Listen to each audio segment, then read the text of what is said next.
নমস্কার, স্বাগত জানাই আপনাকে ভিডিওতে। এই ভিডিওতে আমরা আলোচনা করব যে আপনি যে দেখেন যে স্টক মার্কেটে অনেক টাকা কামাচ্ছে এবং আপনি বেশিরভাগ সময় দেখবেন যে হয়তো আপনারও টাকা যে মার্কেটে লস হয়েছে মেবি টাকা আপনার লস হয়েছে।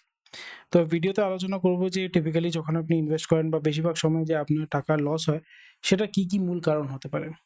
দেখুন, মূল কারণ অনেক কিছুই হতে পারে। এক তো হচ্ছে গিয়ে মার্কেট খারাপ বা হয়তো এরকম কিছু একটা ডিজাস্টার হয়ে গেল বা যেরকম কোভিড হয়েছিল তখন আপনার মার্কেট ডাউন হয়ে গেছিল। বা কোনো বোম ব্লাস্ট হলো বা কোনো একটা ওয়ার শুরু হয়ে গেল, কোনো একটা রেভলিউশন শুরু হয়ে গেল যেখানে অনেক মানুষ মারা গেল। তো বিভিন্ন রকমের কারণ হতে পারে বা এটাও হতে পারে যে মার্কেট খুব উপরের দিকে চলে গেল, হঠাৎ করে উপরের দিকে চলে গেল। বোঝা যাচ্ছে না? যেরকম ইলেকশন যেদিন আপনার রেজাল্ট বেরিয়েছিল 4th অফ জুন, তো সেদিন মার্কেট বিশাল ভাবে আপনার পড়েছিল। কিন্তু তারপরে কিন্তু মার্কেট কিন্তু রিকভার করে গেছিল, উপরের দিকে চলে গেছিল। তো এখানে মেইন বক্তব্য হচ্ছে যে আমরা আলোচনা করব যে আপনি যখন স্টক মার্কেটে ইনভেস্ট করছেন তো এখানে আপনার লস কেন হয়? টিপিক্যালি লাভ হলে তো লাভ হচ্ছেই, কিন্তু লস কেন হচ্ছে? দেখুন, লস হওয়ার বিভিন্ন রকমের কারণ হতে পারে। এক তো হচ্ছে কি যখন আপনি কোনো স্টকে ইনভেস্ট করছেন, হয়তো আপনি এরকম এই সময় যেরকম আপনি সামনে দেখছেন না? হয়তো আপনি এই সময় এই জায়গাটায় আপনি ইনভেস্ট করেছেন। তো এই জায়গাটায় গিয়ে আবার সেটা নিচে দিয়ে গেছে, তো আপনার লস হয়েছে। হয়তো আপনি এটাও হতে পারে যে ভাবুন এই জায়গাটায় কিনেছেন, এখানে বিক্রি করেছেন। কারণ আপনি দেখছেন যে হঠাৎ এই ভাবুন এখানে দেখেছেন, একটা সিম্পল এক্সাম্পল দিচ্ছি বা ভাবুন এখানে দেখলেন, এখানে হঠাৎ করে দাম পড়ে গেল, অনেকটা পড়ে গেল।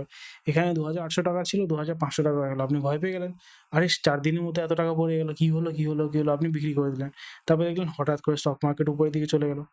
তো এই জিনিসটা আপনার মাথায় রাখতে হবে যে এখানে বুঝতে হবে যে এক তো হচ্ছে যখন আপনি হঠাৎ করে কিনছেন, বিক্রি করছেন, এক তো হচ্ছে আপনার ভয়, গ্রিড অ্যান্ড ফিয়ার, এই জিনিসটা আপনাকে বুঝতে হবে। যদি আপনি মার্কেটে আসছেন, স্টকে ইনভেস্ট করছেন, কোনো এনালিসিস কিচ্ছু করছেন না, আর আপনি টাকা ঢালছেন হঠাৎ করে, মানে গ্যাম্বল করছেন, তাহলে তো আপনার লস হবে। তাহলে আপনার মনে হবে যে ভাই একটুখানি শেয়ার পড়ে গেলে আপনি মনে হবে এই টাকা গেল। কিন্তু যখন দেখবেন যে একটু উপরে গেল তখন মনে হয় এই টাকা হয়ে গেল। তো এই জায়গাটা আপনাকে মাথায় রাখতে হবে। সবথেকে ১ম এ আপনাকে এই ফিয়ার অ্যান্ড গ্রিড এটা আপনাকে কন্ট্রোল করতে হবে। সরাতে তো পারবেন না, কিন্তু কন্ট্রোল করতে হবে। এটাকে সরানোর বা এটাকে কন্ট্রোল করার সবথেকে সহজ উপায় হচ্ছে যে আপনাকে টেকনিক্যাল এবং ফান্ডামেন্টাল অ্যানালিসিস জানতে হবে যে আপনি এই কোম্পানি ভাবুন, এখানে আমি কোম্পানি নিলাম এঞ্জেল ওয়ান। তো আমি এখানে কেন ইনভেস্ট করব? এখানে লাস্টে যে ভিডিওটা বানিয়েছিলাম সেখানে আলোচনা করেছিলাম যে এই রেশিওগুলোর মানে কি হয়? সেই ভিডিওটা গিয়ে আপনি আমাদের চ্যানেলে গিয়ে দেখতে পারবেন। তো সেটা এনালাইজ করার পরে যখন আমি দেখব যে আচ্ছা, যে এটা তখন ভাবলাম এখানে আমি ইনভেস্ট করলাম। কিন্তু আমি জানি যে ভাই এই পয়েন্টে গিয়ে দেখুন, এই পয়েন্টে গিয়ে আপনার হয়তো বাউন্স করবে। তো আমি ভাবলাম যে ঠিক আছে, আমি ওয়েট করব। তখন আমি দেখলাম বেড়ে গেল। কিন্তু এই পয়েন্টে গিয়ে দেখলাম যে আচ্ছা এই সময় না আমাকে বিক্রি করা উচিত, আমার মনে হয় পড়ে যাবে।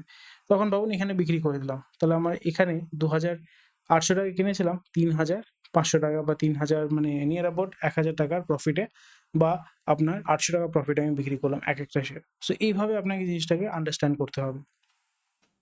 তো এক তো হচ্ছে এনালিসিস জানতে হবে, বুঝতে হবে যে এটার মানে কি হয়, কোন স্টকের কি ফিচার্স আছে সেটা আপনাকে জানতে হবে। ২ নম্বর হচ্ছে যে আপনাকে এই টেকনিক্যাল এনালিসিস জানতে হবে যে এখানে সাপোর্ট অ্যান্ড রেজিস্ট্যান্স জোন কি হয়? এটা আপনাকে জানতে হবে, সাপোর্ট অ্যান্ড রেজিস্ট্যান্স জোন কি হয়? এই টেকনিক্যাল জিনিসগুলো আপনাকে শিখতে হবে যদি আপনি বেশি রিস্ক নিয়ে গেম না খেলতে চান। ২ নম্বর হচ্ছে যে আপনাকে নিচে স্টপ লস রাখতে হবে। স্টপ লস মানে আমি কত টাকা লাভ আমি করতে চাই এবং কত টাকা লস আমি করতে চাই। তো এবার আমি ৳২,৮০০ ঢুকলাম, বললাম যে আমি 10% লস নিতে পারি। মানে ৳২৮০ লস নিতে পারি। তো ৳২৮০ নিচে আসলে আমি বিক্রি করে দেব। তো এই পয়েন্টে গিয়ে আমি বিক্রি করে দিলাম, তাহলে আমার লসটাকে আমি লিমিট করে রাখলাম। মানে আমি পার্সোনালি যখনই কোনো ট্রেড করতে যাই তখন আমি নিজের লসটাকে ধরে নিয়ে মার্কেটে ঢুকি। এটা না যে মার্কেটে ঢুকে লস খাচ্ছি। আমি লস ধরে নিই যে আমার এখানে ম্যাক্সিমাম হয়তো আমি ৳৩০ বা 10% আমি লস খেতে পারি, সেটা আমি নিয়ে ঢুকে পড়ি। তারপরে আমার টার্গেট থেকে এনালাইসিস করলাম, স্টপ লস নিলাম, তারপরে মার্কেটে ঢুকলাম। তাহলে আমার লস হলেও আমার অতটা গায়ে লাগে না, বিকজ আমি অলরেডি সেটার জন্য প্রিপেয়ার্ড ছিলাম। এই প্রিপারেশনটা দরকার। যদি আপনি শুধু randomly টাকা লাগিয়ে দিলেন তখন আপনার কিন্তু লস হওয়ার চান্সেস অনেক বেশি হয়ে যায়। এই জিনিসটা আপনাকে জানতে হবে, এই জিনিসটা আপনাকে বুঝতে হবে। না হলে আপনি টাকাটা ঢেলে দেবেন কিন্তু আপনার পরে লস হওয়ার চান্সেস খুব বেশি হয়ে যায়। তো এই বেসিক কনসেপ্ট গুলো যদি আপনি বুঝতে পারেন তাহলে কোনো অসুবিধা নেই। আরেকটা জিনিস মাথায় রাখবেন যে মার্কেট, যে বা যেকোনো স্পেসিফিক স্টক কেউ না কেউ ম্যানিপুলেট করছে। এটা আপনার হাতে নেই। আপনি একটা স্টককে ম্যানিপুলেট করতে পারবেন না। আপনার কাছে অত টাকা নেই। আর আপনার কাছে যদি অত টাকা থাকে তাহলে আপনি ভিডিও দেখবেন না। তো মার্কেটে বড় প্লেয়ার্সরা আছে যারা মার্কেটটাকে খেলছে। আর আপনার মেইন অবজেক্টিভ হচ্ছে যে আপনাকে ওদের সাইডে থাকতে হবে। অপোজিট সাইডে না, ওদের সাইডে থাকতে হবে। ইউ হ্যাভ টু, বিকজ ওরা যখন জিতবে তখন আপনি ওদের সাইডে থাকলে আপনি জিতে যাবেন। যেরকম পলিটিক্সে কি হচ্ছে? যারা হেরে যায় তাদের উপর অত্যাচার হয়, যারা জিতে যায় তারা অত্যাচার করে। তো আপনাকে নিজেকে বাঁচানোর জন্য আপনি হয়তো অত্যাচার করতে চান না, কিন্তু যারা অত্যাচার করছে তাদের সাইডে থাকলে আপনি তো বেঁচে যাবেন। সেই হচ্ছে সেম কনসেপ্ট, সিম্পল কনসেপ্ট। এই জিনিসটা আপনি বুঝতে পারলে আপনার মার্কেটে সার্ভাইভ করতে সুবিধা হবে এবং আপনার লসের যে পার্সেন্টেজ বা লস হওয়ার চান্সেস যেটা আছে সেটাকে আপনি রিডিউস করতে পারবেন। তো এই হচ্ছে কনসেপ্ট।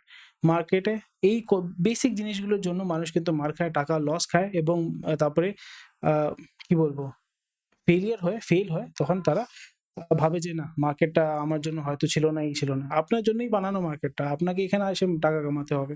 কিন্তু একটু সঠিকভাবে। এটা তো এরকম হয়ে গেল না, আপনি বাইক কিনেছেন, হয়তো চালাতে পারেন না, চালানো শেখা উচিত আপনার। কিন্তু কোনো লাইসেন্স নেই, কিছু নেই, আপনি বাইকে বসে অ্যাক্সিলারেটর ঘোরালে তো অ্যাক্সিডেন্ট হবে। কিন্তু আপনি যদি লাইসেন্স নিয়ে থাকেন, আপনার যদি প্র্যাকটিস থাকে যে আচ্ছা অ্যাক্সিলারেটর ঘোরালে এটা হবে, কতটা ঘোরানো উচিত, তাহলে আপনি আরামসে সেটাকে আরামসে চালাতে পারবেন, নিজের যে গন্তব্য সেখানে পৌঁছে যেতে পারবেন। এটাই হচ্ছে সিম্পল জিনিস। তো এটাই হচ্ছে মেইন কনসেপ্ট। আশা করি ভিডিওটা আপনার ভালো লেগেছে। যদি ভিডিওটা ভালো লাগে তাহলে বন্ধু-বান্ধবদের সাথে, ফ্যামিলির সাথে শেয়ার করবেন।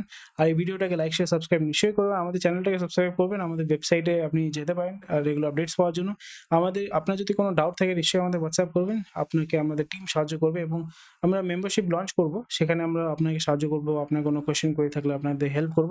তো আপনি মেম্বারশিপও নিতে পারেন। Thank you for watching this video. কোনো কোয়েশ্চেন থাকলে, কোনো কোয়েরি থাকলে, কোনো জিনিস জানতে চাইলে নিশ্চয়ই কমেন্ট সেকশনে আমাকে জানাবেন। Thank you for watching this video. জয় হিন্দ।